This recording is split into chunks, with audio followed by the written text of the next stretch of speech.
아이고, 대행수님, 제발 이 늙은이와 아들을 내치지 말아 주십시오. 마당이라도 쓸며 살겠습니다요. 마당을 쓸겠다 고개를 드시오, 어머님. 네가 10년 전 쫓겨난 연하 아니냐? 한겨울 엄동설한 깨진 도자기 누명을 쓰고 맨발로 쫓겨났던 며느리 연화. 우리 집안을 망하게 하려고 작정한 용우를 더 이상 내 집에 둘 수 없다. 잘못했습니다. 저 용서해 주세요. 내 눈에 피눈물을 흘리게 한 데가 반드시 치르게 해줄 것이다. 하늘이 보고 있고 땅이 듣고 있다. 그녀는 어떻게 조선 최고의 거상이 되어 시댁을 사러 돌아왔을까요? 약된장으로 팔자를 고친 기막힌 인생 역전 드라마 지금 시작합니다. 옛날 호랑이가 담배 피우던 그 시절보다 조금 더 지난 조선 어느 즈음 경상도 안동 땅에 콧대 높기로 소문난 김진사 댁이 있었습니다. 이 집 안주인인 최 씨 부인은 동네에서 알아주는 여장부였으나 그 성질이 어찌나 고약하고 욕심이 많은지 지나가는 개조차 최 씨 부인 발소리만 들리면 꼬리를 내리고 도망갈 정도였지요. 하지만 이 위세 등등한 집안에도 딱 하나 근심거리가 있었으니 바로 3대 독자 아들 김진사였습니다. 허우대는 멀쩡한데 글공부에는 도통 재주가 없고 과거만 봤다 하면 낙방거사 신세였으니 최 씨 부인의 속이 오죽 타들어갔겠습니까? 그런데 희한하게도 최 씨 부인은 그 못난 아들을 탓하는 게 아니라 애꿎은 며느리를 쥐잡듯이 잡았습니다. 이 며느리 연하로 말할 것 같으면 몰락한 양반가의 딸로 얼굴 곱고 마음씨 착하기가 비할 데 없었으나 가진 것 없이 시집왔다는 이유 하나만으로 이 집안의 모든 화를 뒤집어 쓰고 사는 신세였습니다. 어느 늦가을 밤이었습니다. 안방에서 최 씨 부인과 점쟁이 노파가 은밀한 이야기를 나누고 있었습니다. 마님, 이댁 기운이 막혀도 단단히 막혔소. 굴러온 돌이 박힌 돌을 빼낸다더니 재수 없는 것이 집안에 들어와 아드님 앞길을 꽉 막고 있구려. 재수 없는 거? 며느리, 그년 말인가? 내 그럴 줄 알았지. 어쩐지 그년이 들어오고 나서부터 우리 귀한 아들이 과거에 낙방하고 집안 논맞이기에 병충해가 돌더라니. 그럼 어찌해야 합니까? 내쫓기라도 해야 합니까? 새술은 새 부대에 담아야지. 저 건너 마을 최대감댁 과부딸이 있는데 사주가 아주 기가 막혀. 재물이 넝쿨째 들어올 팔자야. 지금 며느리를 내보내고 그 자리를 채우면 아드님이 장원급제는 따놓은 당상일 것이요. 그 말을 들은 최 씨 부인의 입꼬리가 뱀처럼 스르르 올라갔습니다. 안 그래도 가난한 친정 때문에 볼 때마다 눈에 가시 갔던 며느리였습니다. 핑계가 필요했습니다. 쫓아낼 아주 그럴싸하고 누구도 반박 못할 핑계가 말입니다. 그날부터 최 씨 부인의 눈은 매서운 독수리처럼 며느리의 일거수일투족을 감시하기 시작했습니다. 그리고 며칠 뒤 기어이 사단이 나고야 말았습니다. 어머님, 사랑채 대청마루였습니다. 김진사 댁이 대대로 보물처럼 아끼던 고려청자 매병이 바닥에 나뒹굴어 산산조각이 나 있었습니다. 그 옆에는 얼굴이 하얗게 질린 며느리 연하가 덜덜 떨며 서 있었지요. 사실 연하가 깬 것이 아니었습니다. 최 씨 부인이 아끼는 고양이가 갑자기 튀어나오는 바람에 청자를 닦던 연하가 놀라 피하다가 빗자루 끝에 살짝 스쳤을 뿐인데 마치 누가 밀기라도 한 듯 청자가 맥없이 굴러떨어진 것입니다. 하지만 방문이 벌컥 열리고 튀어나온 최 씨 부인의 표정은 마치 기다렸다는 듯이 서늘한 미소를 띠고 있었습니다. 이게 무슨 소리냐? 아니, 이게 무엇이냐? 내 눈이 잘못된 것이냐? 어머님, 죽을 죄를 지었습니다. 제가 깬 것이 아니오라. 고양이가 갑자기. 닥쳐라. 어디서 말대꾸냐? 감히 짐승 핑계를 대? 내년이 들어오고 나서 집안 꼴이 말이 아니더니 기어이 조상님이 물려주신 가보를 박살을 내는구나. 이게 얼마짜린 줄이나 아느냐? 내년 친정을 10번 팔아도 못 갚을 물건이다. 최 씨 부인은 며느리 머리채를 휘어잡았습니다. 안채가 떠나가라 고래고래 소리를 지르니 하인들이 우르르 몰려나와 구경을 합니다. 여봐라. 저 깨진 조각들을 당장 쓸어 담아라. 그리고 멍석을 말아라. 우리 집안을 망하게 하려고 작정한 요물을 더 이상 내지 잘못했습니다. 우리 집안을 망하게 하려고 작정한 요물을 더 이상 내 집에 둘 수 없다. 어머님, 제발 한 번만 용서해 주십시오. 억울합니다. 서방님 나와서 말씀 좀 해주세요. 연하는 사랑방 문을 바라보며 애타게 남편을 불렀습니다. 방 안에는 분명 남편 김진사가 있었습니다. 헛기침 소리도 들렸습니다. 하지만 문은 끝내 열리지 않았습니다. 천하의 겁쟁이 김진사는 어머니의 섯을 펄은 고함에 이불을 뒤집어 쓰고 귀를 막고 있었던 것입니다. 아, 무심한 사람. 부부가 인연을 맺어 백년해로를 약속했건만 제 아내가 억울하게 쫓겨나는 마당에 코빼기도 비치지 않는 비겁한 사내. 연화의 가슴은 청자 조각보다 더 날카롭게 찢겨나갔습니다. 최 씨 부인은 씩씩거리며 하인들에게 호령했습니다. 뭐 하느냐? 당장 전연을 끌어내라. 신발도 신기지 마라. 내 집 흙 묻어나가는 것도 아깝다. 그렇게 연하는 해가 뉘엿뉘엿 지고 찬바람이 쌩쌩 부는 초겨울 저녁 맨발로 질질 끌려 대문 밖으로 내동댕이 쳐졌습니다. 대문이 닫히는 소리가 마치 연하의 인생이 끝났다는 사형 선고처럼 들렸습니다. 담장 너머로는 최 씨 부인의 표독스러운 목소리가 들려왔습니다. 내일 날 박는 대로 이혼장을 써서 보낼 테니 그리 알아라. 다시는 이 근처에 얼씬도 하지 마라.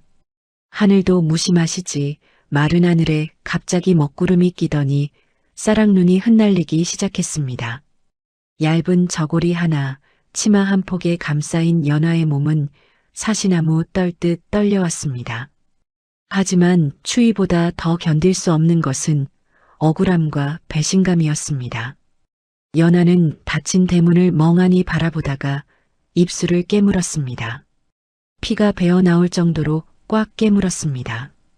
그래, 내가 나가주마. 더럽고 치사해서 내가 나간다. 하지만 두고 봐라. 내 눈에 피눈물을 흘리게 한 대가 반드시 치르게 해줄 것이다. 하늘이 보고 있고 땅이 듣고 있다. 내 눈에 피눈물을 흘리게 한 데가 반드시 치르게 해줄 것이다. 하늘이 보고 있고 땅이 듣고 있다. 연하는 시리도록 차가운 눈바닥을 맨발로 디디며 어둠 속으로, 더 깊은 어둠 속으로 걸음을 옮겼습니다. 그 뒷모습이 어찌나 처연하고도 독해 보이던지 지나가던 들개마저 짖지 못하고 숨을 죽였다고 합니다.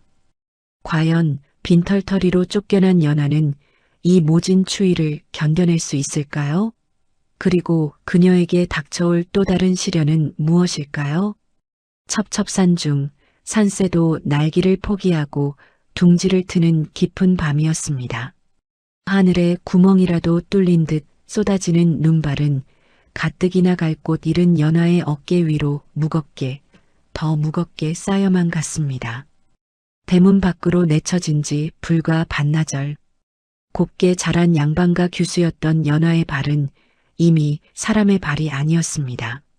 날카로운 돌부리에 찢기고 얼음장 같은 눈에 동상 입어 감각조차 느껴지지 않는 고기 덩어리 같았지요. 한 걸음, 또 한 걸음. 발을 뗄 때마다 눈밭에는 붉은 핏자국이 선명하게 찍혔습니다. 춥다. 너무 추워.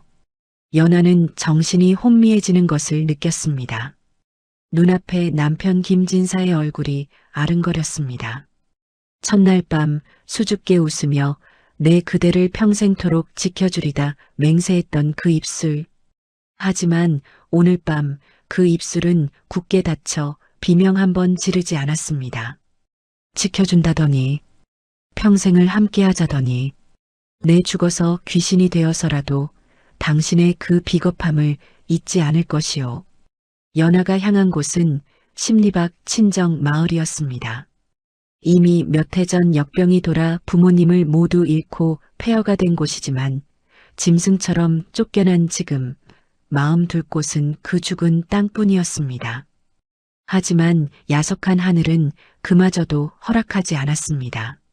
눈보라가 어찌나 거센지 한치 앞도 분간할 수 없게 된 것입니다. 연하는 산등성이를 넘다가 그만 발을 헛디디고 말았습니다. 비탈길을 한참이나 굴러떨어진 연하는 눈 구덩이 속에 처박히고 말았습니다. 온몸이 부서질 듯 아팠지만 손가락 하나 까딱할 힘이 없었습니다. 차가운 눈이 뺨을 덮어오자 오히려 포근하다는 생각이 들었습니다. 아, 이대로 잠들면 편안하겠구나. 저승에 가면 우리 어머니, 아버지를 뵐 수 있을까? 연하의 눈꺼풀이 천근만근 내려앉던 찰나였습니다. 저 멀리 앙상한 나뭇가지 사이로 희미한 불빛 하나가 가물거리는 것이 아니겠습니까? 도깨비 불일까?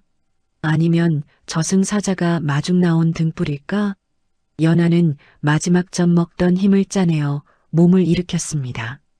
죽더라도 지붕 밑에서 죽고 싶다는 본능이 그녀를 이끌었습니다. 그 불빛을 따라 기어가듯 도착한 곳은 다 쓰러져가는 낡은 암자폐가였습니다. 지붕은 반쯤 날아가고 문짝은 덜렁거리는 사람이 살지 않은 지 좋기 10년은 되어 보이는 흉가였지요. 계십니까? 지나가는 과객이온데 하룻밤만. 대답은 없었습니다. 오직 휑한 바람소리만 맴돌 뿐. 연하는 안으로 들어섰습니다. 그런데 방 한구석 거적대기 밑에서 희미한 신음이 들려왔습니다. 콜록, 콜록. 사람이었습니다. 누더기 승복을 걸친 노스님 한 분이 열병에 걸려 사경을 헤매고 있었습니다. 얼굴은 흑빛이요. 입술은 바싹 타들어가 이미 숨이 넘어가는 중이었습니다. 순간 연하는 자신의 처지를 잊었습니다. 본래 심성이 비단결 같고 남을 돕는 것을 천직으로 알았던 그녀였습니다. 스님, 정신 차리세요, 스님. 연하는 급히 부엌으로 달려갔지만 솥단지는 녹이 슬었고 쌀독은 거미줄만 무성했습니다. 물 한 모금 끓일 수 없는 절망적인 상황. 그때 연하의 손이 자신의 저고리 품속으로 향했습니다. 쫓겨나던 그 아수라장 속에서 평소 연하를 따르던 부엌대기 개똥 어미가 몰래 찔러 넣어준 작은 보따리 하나. 그 안에는 개똥 어미가 먹다 남긴 참보리 주먹밥 한 덩이와 연하가 친정에서 가져왔던 작은 항아리가 들어 있었습니다. 그 항아리는 바로 연하의 친정 어머니가 돌아가시기 전 남겨준 시된장약 된장이었습니다. 연하야, 이 된장은 100가지 약초 물로 콩을 삶아 띄운 것이다. 사람이 죽으라는 법은 없으니 훗날 내가 정말 힘들 때 이것이 너를 살릴 것이다. 어머니의 유언이 귓가에 맴돌았습니다. 연하는 떨리는 손으로 마당에 나가 깨끗한 눈을 퍼왔습니다. 그리고 깨진 옹기 조각에 눈을 녹이고 딱딱하게 굳은 주먹밥을 으깨어 넣은 뒤 어머니의 약된장을 한 숟가락 풀었습니다. 구수한 냄새, 폐가 가득 아니온 산천을 뒤덮을 듯 깊고 진한 된장 냄새가 퍼져나갔습니다. 그것은 단순한 음식 냄새가 아니었습니다. 죽어가는 생명을 부르는 소생의 향기였습니다. 스님, 제발 입 좀 벌려보세요. 이것 좀 드세요.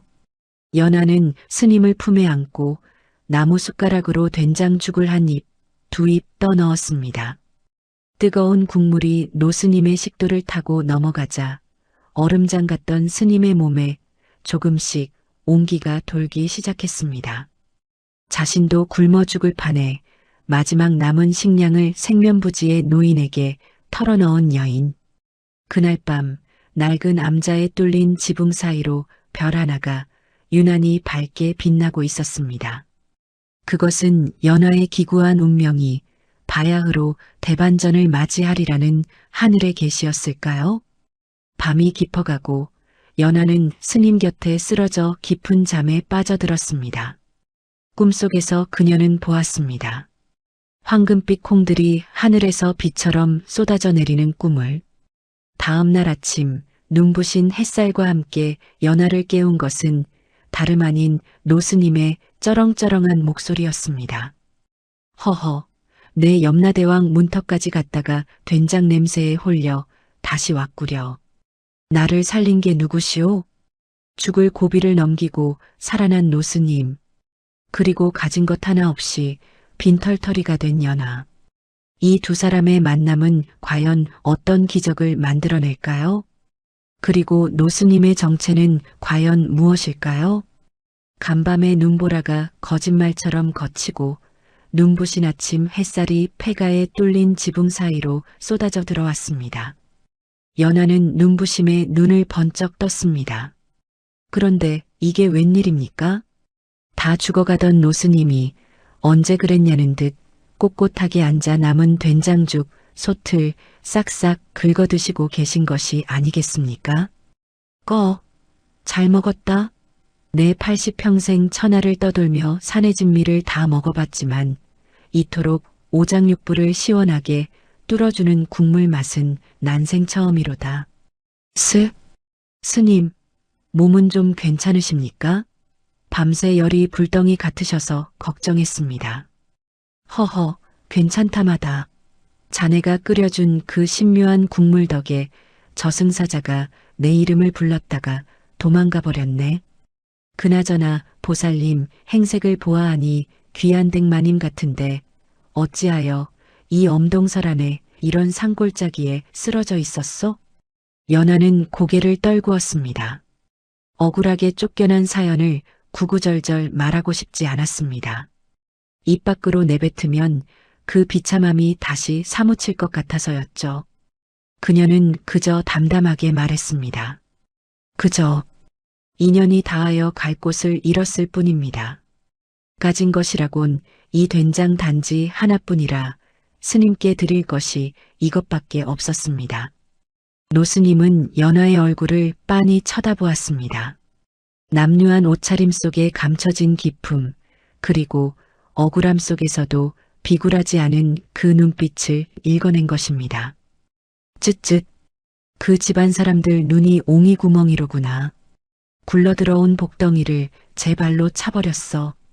보살님, 내 목숨을 살려주었으니 내 보답을 해야지 않겠소? 아닙니다.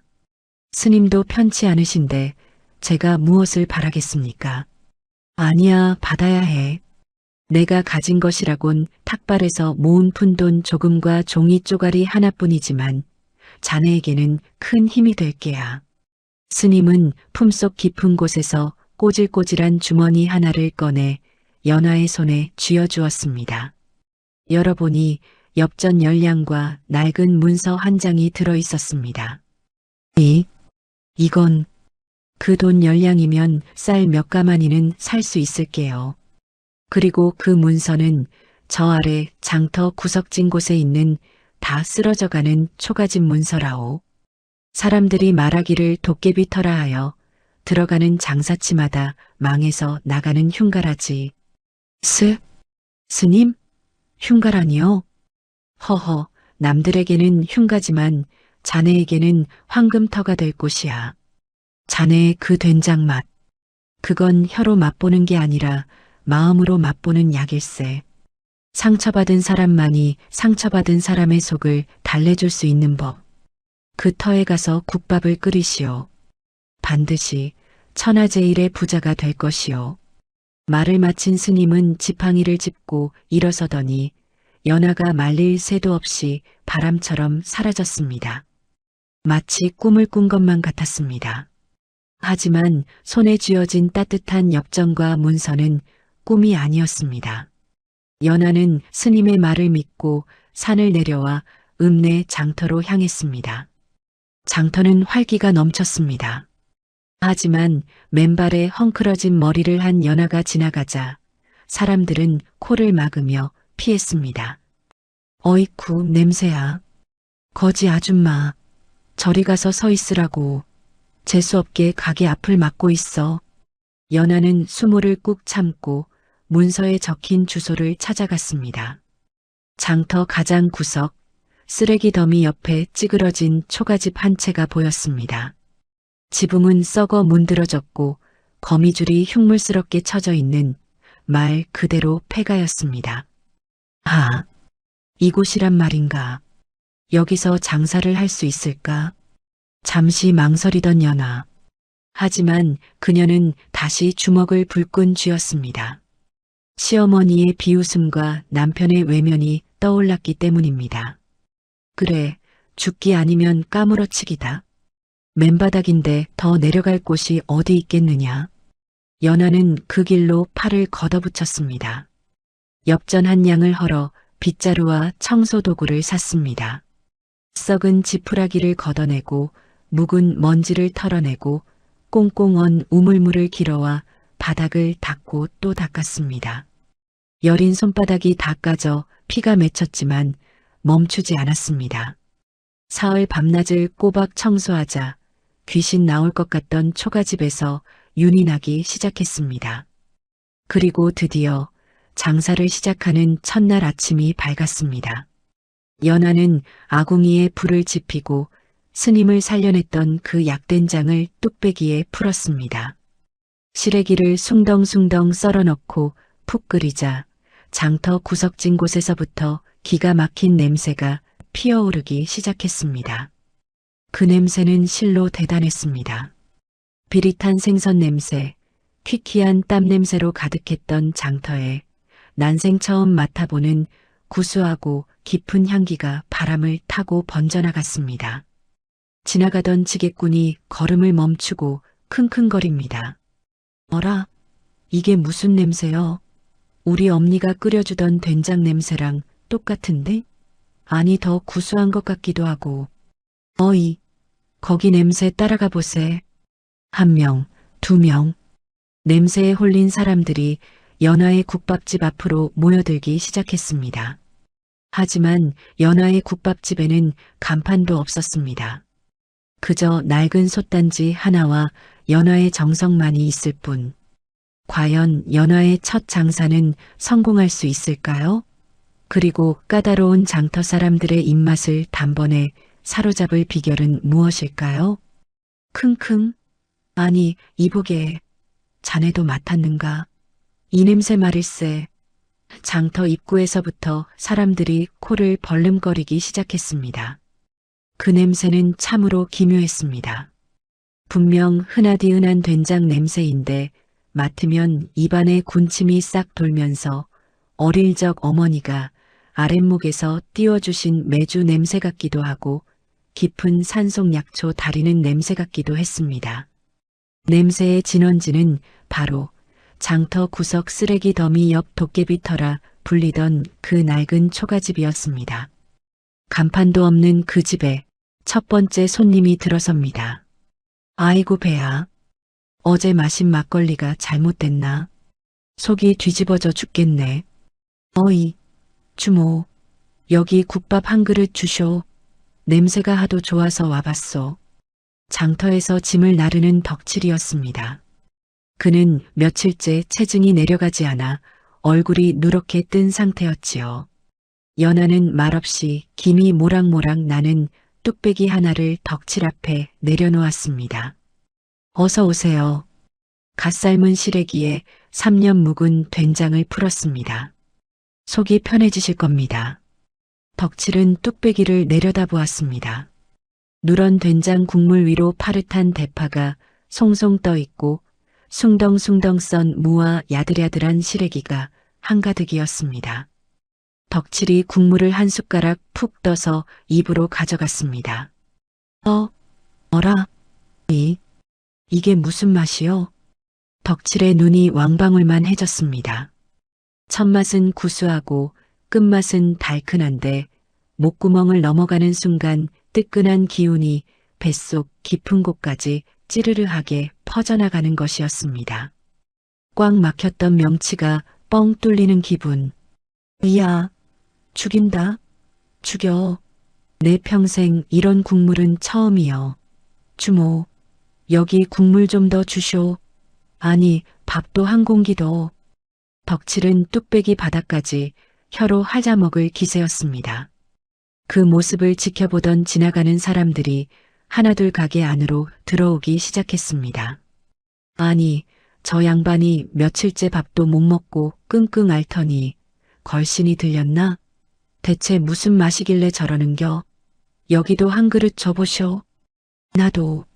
나도 한 그릇 주쇼. 그날 연하가 준비한 국밥 100그릇은 점심나절이 되기도 전에 동이 나고 말았습니다. 재료가 떨어졌습니다. 내일 오세요. 라고 외쳐도 사람들은 솥단지에 붙은 누룽지라도 긁어달라며 아우성이었습니다. 연하의 국밥은 단순히 배만 채우는 음식이 아니었습니다. 친정 어머니의 비법인 약초 달인 물로 담근 된장은 고된 노동에 지친 장터 사람들의 속병을 고쳐주는 약이었습니다. 아니, 줄을 서시오. 내가 새벽 닭 울 때부터 와서 기다렸단 말이오. 이보쇼.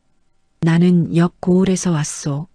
소문 듣고 30리를 걸어왔는데 국물이 떨어졌다니 말이 되오. 도깨비 터라 망한다던 그 초가집 앞에는 이제 꼭두 새벽부터 사람들이 장사진을 치기 시작했습니다. 장터 상인, 보부상, 심지어 지나가던 선비들까지 갓을 쓰고 쭈그리고 앉아 국밥을 들이켰습니다.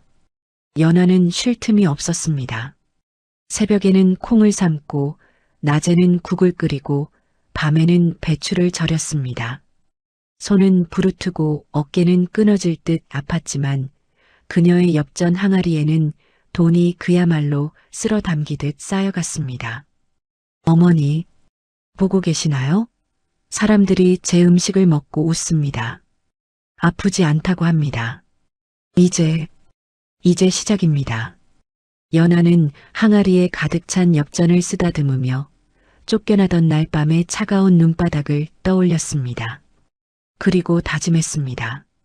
이 돈으로 힘을 키우겠노라고. 봄이 가고 여름이 오고 다시 가을이 왔습니다. 비가 오나 눈이 오나 연하의 국밥집 불은 꺼지지 않았습니다. 처음엔 초가삼간 작은 방에서 시작했지만 이제는 옆집, 그 옆집까지 사들여 가게를 넓혔습니다. 허름했던 초가집은 온데간데 없고 번듯한 기와지붕을 얹은 연하옥이라는 간판이 내걸렸습니다. 직원만 10명이 넘고 쌀가마니가 곳간에 산처럼 쌓였습니다. 그러던 어느 날 이 소문난 맛집에 범상치 않은 손님이 찾아옵니다. 비단 옷을 입은 한양의 거상이 하인들을 대동하고 연하옥 앞에 멈춰 섰습니다. 그는 국밥 한 그릇을 비우더니 연하를 조용히 불렀습니다. 주인장, 이 된장 맛이 예사롭지 않소? 혹시 이 된장을 내게 납품해 볼 생각 없으시오? 한양 도성 전체에 이 맛을 알리고 싶소만. 단순한 국밥집 아줌마에서 조선 팔도를 주름잡는 대행수로 성장할 수 있는 천재일우의 기회. 과연 연하는 이 거상의 손을 잡을까요? 그리고 승승장구하는 연하의 소문이 과연 저 멀리 안동 땅 김진사 댁에는 들리지 않았을까요? 연하는 한양 거상의 제안을 받아들였습니다. 하지만 그녀는 단순히 된장만 납품하는 것에 그치지 않았습니다. 좋습니다. 대행수 어른. 제 된장을 한양으로 보내지요. 허나 조건이 있습니다. 항아리마다 반드시 연화장이라는 제 이름을 새겨주십시오. 그리고 제 값을 쳐주지 않는다면 단 한 대박도 내어줄 수 없습니다. 허허, 배포 한번 대단하구려. 좋소, 내 약조하리다. 그날부터 연하의 약된장은 날개 돋친 듯 팔려나갔습니다. 임금님 수라상에도 올랐다는 소문이 퍼지면서 전국 팔도에서 연화의 된장을 사기 위해 돈보따리를 들고 줄을 섰습니다. 연화는 이제 국밥집 주모가 아니었습니다. 수십 척의 배에 장독을 싣고 전국의 물류를 호령하는 연화 상단의 대행수가 된 것입니다.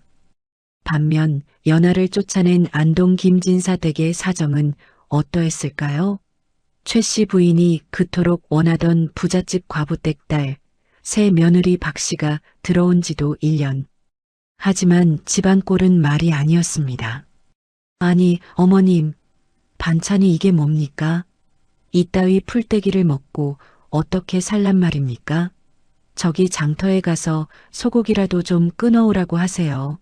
내 친정에서는 걔도 이런 건 안 먹었습니다. 아니, 아가, 이번 달에 내가 해먹은 소가 벌써 3마리다. 곳간의 쌀도 바닥이 났는데 조금만 아꼈으면 안 되겠느냐? 흥, 우리 친정 재산 보고 며느리 삼으셨으면서 이제 와서 돈 타령이세요? 아드님이 과거 공부한답시고 책값으로 가져다 쓴 돈이 얼마인데요? 답답해서 원. 새 며느리 박 씨는 천하의 최 씨 부인 머리 꼭대기에 앉아 있었습니다. 친정이 부자라는 소문만 믿고 데려왔건만 알고 보니 박 씨는 친정에서 내놓은 자식이라 지원은커녕 김진사 댁 재산을 야금야금 갉아먹는 돈 먹는 하마였습니다. 남편 김진사는 매일 술독에 빠져 살았습니다. 과거 급제는 진작에 포기했고 드센 새 마누라 등살에 못 이겨 기방이나 드나드는 신세가 되었죠. 에헤이, 술맛 떨어진다. 연아야, 우리 연아가 끓여주던 북어국이 먹고 싶구나. 그 사람은 말없이 내 발도 씻겨주고 참 착했는데. 흑흑, 내가 미친놈이지. 그렇게 3년이 지난 어느 날 결정적인 사건이 터지고 맙니다. 새 며느리 박 씨가 김진사 댁의 마지막 남은 재산인 논문서와 집문서를 몰래 훔쳐 내연남과 함께 야반도주를 해버린 것입니다. 아이고, 망했다. 망했어. 장롱이 텅 비었다. 이 도둑년이 집문서를 가지고 도망갔어. 아이고, 조상님 뵐 면목이 없네. 최 씨 부인은 대청마루에서 거품을 물고 쓰러졌고 김진사는 넋이 나가 허공만 바라보았습니다. 빚쟁이들이 들이닥쳐 가구며 세간살이에 압류 딱지를 붙이기 시작했습니다. 이보시오. 갚을 돈이 없으면 집이라도 비워줘야 할 거 아니오. 당장 이번 달 안으로 집을 비우시오. 안 그러면 관아에 고발할 테니. 떵떵거리던 안동 명문가 김진사 댁이 하루아침에 길바닥에 나앉게 생긴 것입니다. 그리고 이 소식은 돌고 돌아 한양에 있는 연화의 귀에도 들어갔습니다. 행수님, 안동에서 소식이 왔습니다. 김진사 댁이 사기를 당해 집이 경매로 넘어간다고 합니다. 헐값에 나왔는데 어찌할까요? 연하는 조용히 자리에서 일어났습니다. 창밖을 바라보는 그녀의 눈빛이 차갑게 빛났습니다. 드디어 때가 되었구나. 내 그 집을 사겠다. 남김없이 모조리 사들여라. 그리고 채비를 하거라. 내 직접 안동으로 갈 것이다. 10년 전 맨발로 쫓겨났던 그 대문 앞. 이제 연하는 그 집의 주인이 되어 돌아가려 합니다.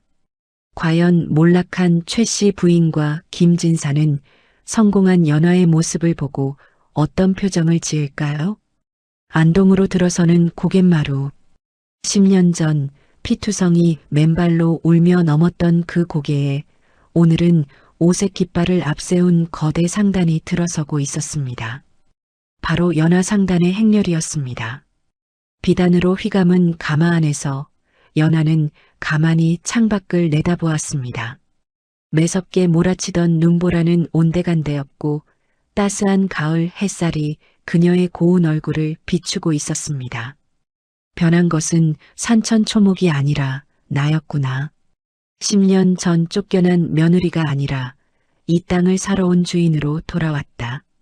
연하는 품속에서 낡은 버선 한 짝을 꺼내 쥐었습니다.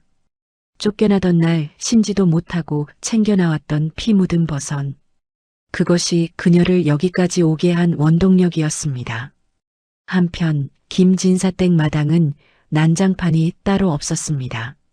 집안의 집기들이 마당에 쏟아져 나와 있고 빚쟁이들과 구경꾼들로 발 디딜 틈이 없었습니다. 쯧쯧. 100년 된 종갓집이 이렇게 망하는구만. 조상님들이 무덤에서 벌떡 일어나겠어. 그러게 며느리를 잘 들여야지. 멀쩡한 조강지처 쫓아내더니 천벌을 받은 게야. 구석에 멍석을 깔고 앉은 최 씨 부인과 김진사는 사람들의 손가락질을 받으며 고개를 푹 숙이고 있었습니다. 최 씨 부인은 늙고 초라해져 더 이상 예전에 기세등등하던 마님의 모습이 아니었습니다. 아이고, 제발 인정머리 없는 장사치 놈들 손에만 넘어가지 않게 해주십시오. 우리 모자가 몸 누일 방 한 칸이라도 내어줄 분이 사셔야 할 텐데.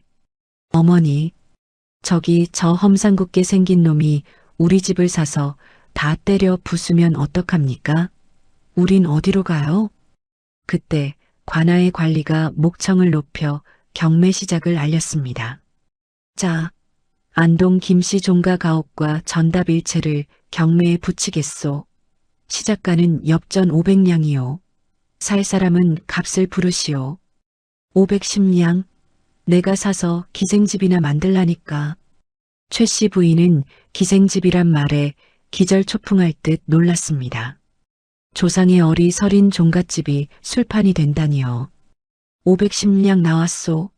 더 없소? 그때였습니다. 대문 밖에서 우렁찬 목소리가 들려왔습니다. 1000냥. 좌중이 찬물을 끼얹은 듯 조용해졌습니다. 시작가의 2배를 단번에 부른 배포. 사람들의 시선이 일제히 대문 쪽으로 쏠렸습니다. 화려한 호위 무사들을 대동하고 으리으리한 가마 한 채가 마당으로 들어오고 있었습니다. 1000냥? 에이, 미친놈들 아니야? 난 안 산다고. 더 없으시오? 낙찰. 이 집의 새 주인은 1000냥을 부른 저분에게 돌아갔소.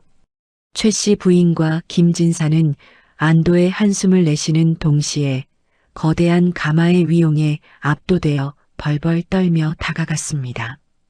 누가 샀든 저렇게 돈 많은 분이라면 사정하면 문간방 하나는 내어주지 않을까 하는 얄팍한 기대감 때문이었습니다. 아이고, 대행수님, 감사합니다. 기생집이 되는 꼴을 면하게 해주셔서 감사합니다. 저희는 갈 곳 없는 늙은이와 못난 아들입니다. 부디 자비를 베푸시어 행랑채 구석이라도 좋으니 머물게만 해주십시오. 죽을 때까지 마당이라도 쓸면서 은혜를 갚겠습니다요. 제발 부탁드립니다. 밥만 먹여주시면 소처럼 일하겠습니다. 두 모자는 가마 앞에 납작 엎드려 머리를 조아렸습니다. 자신들이 쫓아낸 며느리인 줄은 꿈에도 모른 채 말이죠. 잠시 후 가마 문이 열리고 고운 비단신을 신은 발이 땅을 디뎠습니다. 그리고 머리에 쓴 장옷을 천천히 거두어 내리는 여인. 그녀가 차갑게 내려앉은 목소리로 입을 열었습니다. 마당을 쓸겠다? 소처럼 일하겠다? 익숙한 목소리. 최 씨 부인과 김진사의 어깨가 움찔했습니다.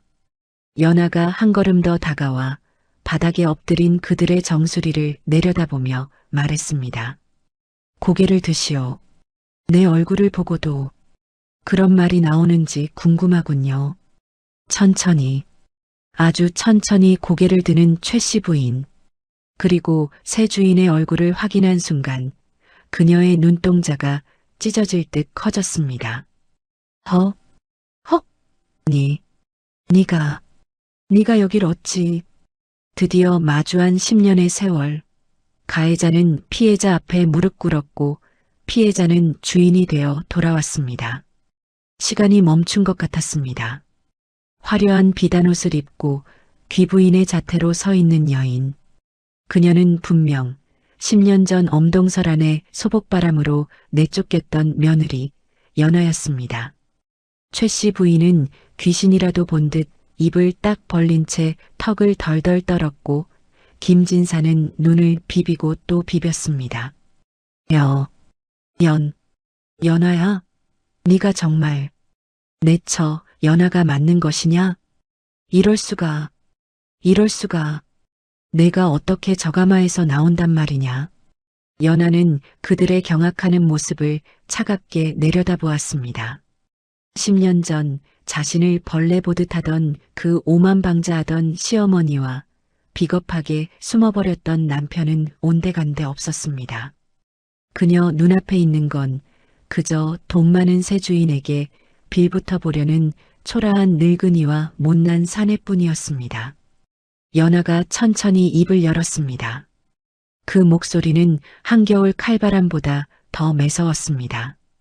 예, 어머님, 서방님, 재수없어 집안 말아먹는다며 내쫓겼던 그 며느리 연하가 돌아왔습니다. 내쫓기던 날 제가 피눈물을 흘리며 맹세했지요. 반드시 살아서 돌아오겠다고, 보란듯이 성공해서 이 대문 앞을 밟겠다고. 그제야 사태를 파악한 최 씨 부인과 김진사의 태도가 순식간에 돌변했습니다. 조금 전까지의 공포는 사라지고 이제는 어떻게든 연하의 바짓가랑이라도 잡아야겠다는 생각뿐이었습니다. 아이고, 내 며느리야. 연하야. 내가 그동안 너를 얼마나 찾았는지 아느냐. 죽은 줄만 알았는데 이렇게 살아서 그것도 이렇게 큰 부자가 되어 돌아오다니. 역시 우리 며느리 장하다. 내가 다 알고 있었다. 내가 해낼 줄 알았어. 여보, 부인, 내가 잘못했소. 나는 당신이 쫓겨난 뒤로 하루도 편히 잠든 적이 없소. 그 못된 새 며느리년이 들어와서 당신 자리를 뺏은 거요. 나는 당신밖에 없었소. 우리 다시 시작합시다. 응? 연하는 김진사의 손을 더러운 오물이라도 묻은 것처럼 매몰차게 뿌리쳤습니다. 그리고 싸늘한 눈빛으로 그들을 쏘아보았습니다. 이제 와서 며느리? 여보? 참으로 뻔뻔하고 역겹습니다. 10년 전 그날 밤을 잊으셨습니까? 연하는 품속에서 낡고 피 묻은 버선 한 짝을 꺼내 그들 앞에 던졌습니다. 보시오. 이것이 내가 이 집에서 나갈 때 신었던 버선이요. 당신들이 깨진 청자 누명을 씌워 나를 맨발로 내쫓았을 때 내 발에서 흐른 피가 굳어 만들어진 것이란 말이오. 어머님은 엄동설 안에 저를 죽으라고 내몰았고 서방님 당신은 따뜻한 아랫목 이불 속에서 내 비명소리를 외면했소. 그때 내 마음속에서 당신들은 이미 죽은 사람들이요. 헌데 이제 와서 다시 시작하자.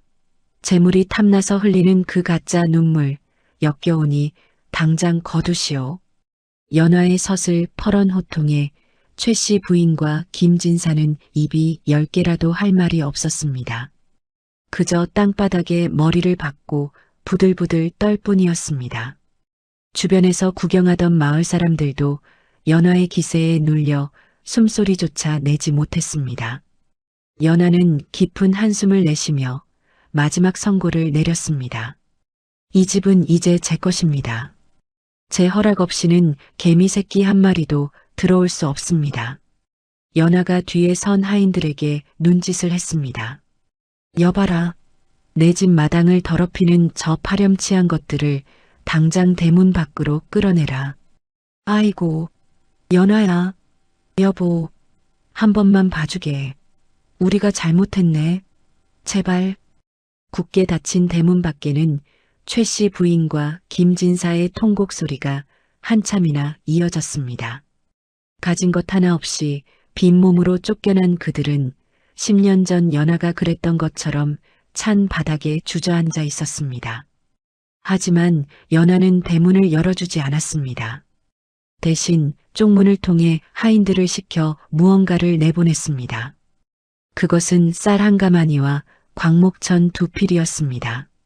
최 씨 부인과 김진사는 눈이 휘둥그레져서 그것을 쳐다보았습니다. 그때 담장 너머로 연하의 목소리가 들려왔습니다. 가져가시오. 그것은 지난 10년 세월 당신들 집에서 죽도록 일만 했던 며느리에게 주지 않았던 품삯이요. 내 인정은 딱 여기까지니 이것으로 목숨을 부지하든 말든 알아서 하시오. 허나 다시 한번 내 눈에 띄면 그땐 관아에 넘겨죄를 물을 것이오. 그것은 연하가 할 수 있는 최고의 경멸이자 마지막 잡이었습니다. 자신을 죽이려 했던 원수들에게 최소한의 생존 수단을 던져줌으로써 연하는 그들과 똑같은 짐승이 되지 않음을 증명한 것입니다. 최 씨 부인과 김진사는 쌀가마니를 부여잡고 피눈물을 흘렸습니다. 그제야 뼈저리게 깨달았기 때문입니다. 자신들이 버린 것이 단순한 며느리가 아니라 집안을 일으킬 복덩이였음을 말입니다. 그들은 밤이 깊도록 후회의 눈물을 흘리며 어디론가 사라졌습니다.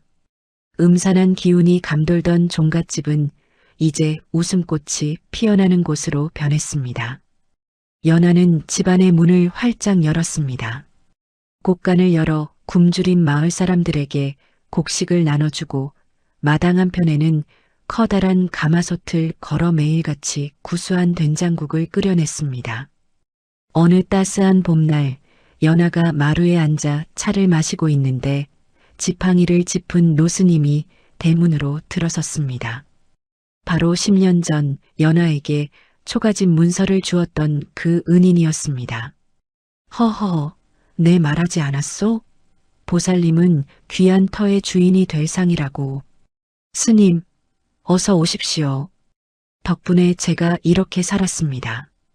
이 모든 것이 스님의 덕분입니다. 아니지, 아니야. 썩은 콩도 보살님의 손을 거치면 약이 되듯 모진 시련도 보살님의 고운 마음씨가 복으로 바꾼 것이요. 복수는 칼로 하는 것이 아니라 이렇게 보란듯이 잘 사는 것으로 하는 게지요. 연하는 노스님을 향해 깊이 고개를 숙였습니다.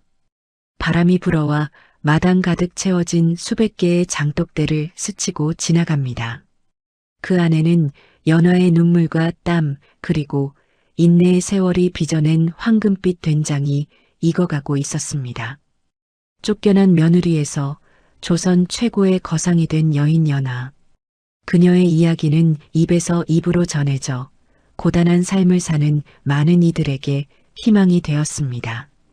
착한 마음은 결국 복을 부르고 악한 마음은 반드시 화를 부른다는 옛말. 오늘 연하의 이야기를 통해 다시 한번 가슴에 새겨봅니다. 지금 힘든 시간을 보내고 계신 분이 있다면 연하처럼 희망을 잃지 마세요. 당신의 인생에도 반드시 볕들 날이 찾아올 것입니다. 지금까지 은빛설아이였습니다. 이야기가 재미있으셨다면 구독과 좋아요 부탁드립니다. 감사합니다.